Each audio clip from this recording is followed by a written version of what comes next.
One of those people here today, Mr. Ron Turrentine, giving his speech. Just knock. Mr. Ron Turrentine.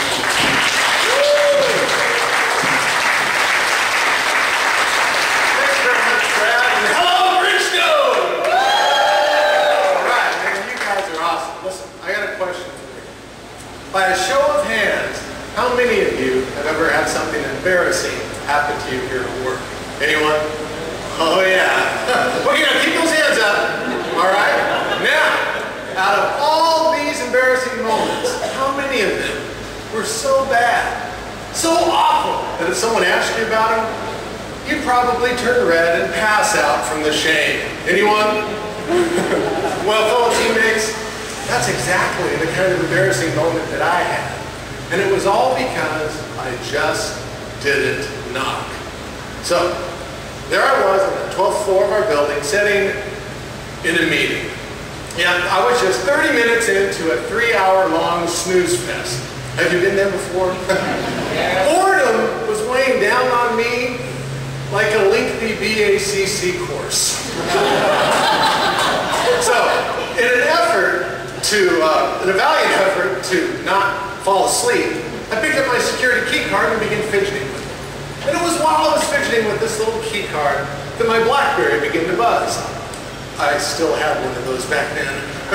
So I set my key card down on the conference room table, picked up my BlackBerry, and I gazed upon yet another meeting request. And that, my friends, is when it hit me. The breakfast burrito that I'd had earlier.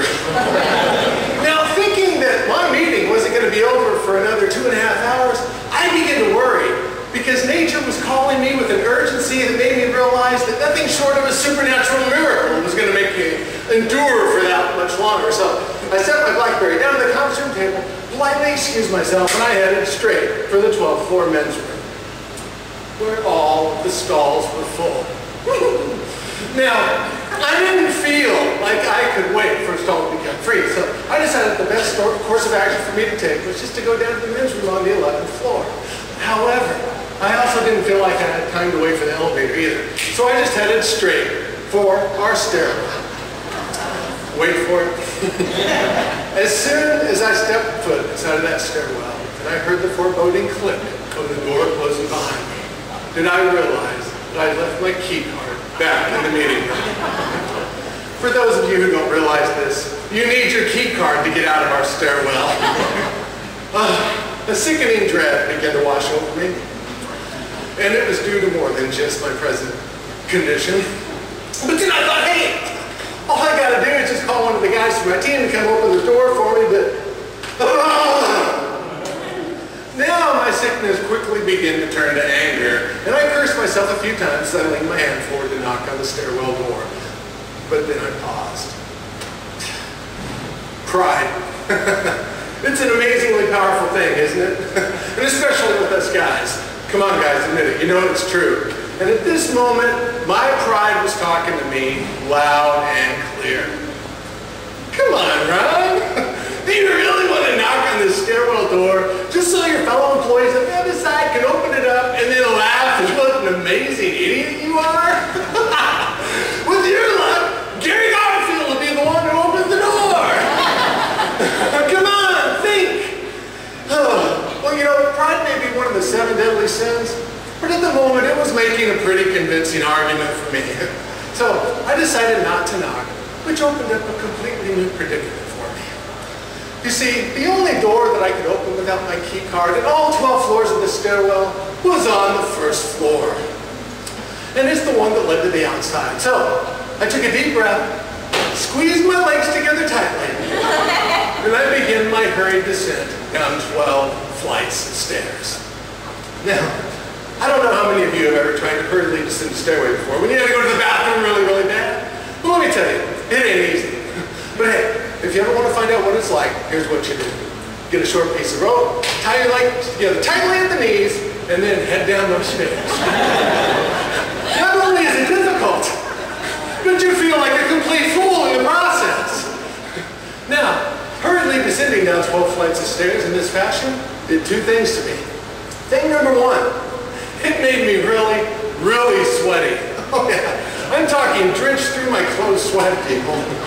Thing number two, on about the 6th floor on the way down, I developed a Charlie horse on my left leg. This complicated my descent tremendously. Now I was out of breath, sweaty, waddling, limping, and in pain. But somehow, in spite of my injury, and by the grace of God, I finally made it down to the 1st floor. Oh, yes. And there before me was the door that led to the outside. So I waddled over to it, opened it up, and I found out that today was the day that the landscaping company was mowing our property. And just as soon as I stepped foot into the sunlight, the mower zipped past me, spraying me from head to foot with freshly cut grass and dirt. And when you're drenched through your clothes with sweat, grass and dirt tend to stick to you pretty darn well. And fellow teammates, this is exactly how I entered the lobby of the company that I've worked for the past 13 years. Out of breath, sweaty, covered in grass and dirt, waddling and limping. Those of you who were lucky enough to be gathered in the lobby at the time of my injury gazed upon me with this mixture of fear and revulsion. I'm pretty sure that you thought you were going to be attacked by the swamp thing. Oh, but I didn't care. No, I just ignored the screams. And I headed straight for the holy grail of my grueling quest, the men's room door. It seemed to be bathed in this heavenly light. When I entered, I'm pretty certain that I heard angels singing. Either that or the Bridgestone choir was practicing nearby. But then relief was finally and gloriously mine. Listen, one does not endure a traumatic event such as this without coming away with a life's lesson. And I am no exception. And if I am ever trapped inside our building's stairwell again, I'm not going to let my pride talk me out of doing the prudent thing. You can bet your security key cards I'm good enough.